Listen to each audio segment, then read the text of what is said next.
l'armée française a déjà ratissé cette zone. Malgré tout, pour éviter des tirs ennemis, l'hélicoptère rase le sol. Le convoi est parti il y a plusieurs jours de Gao. Nous le retrouvons à une centaine de kilomètres à l'est de la ville. Les militaires ont passé la nuit ici.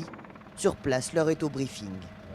On est maintenant certain que les wedis de notre secteur sont occupés plus ou moins fermement par l'ennemi. L'ennemi, c'est le Moudjahou.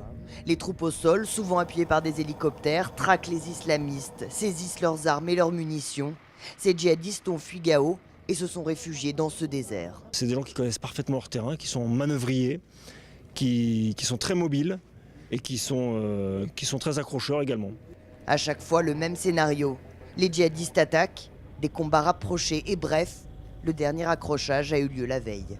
C'est une reconnaissance d'un bois, une traînée verte, dans laquelle des combats avaient déjà eu lieu l'après-midi et une compagnie a reçu l'ordre d'aller reconnaître cette zone. Et les combattants djihadistes étaient encore en place.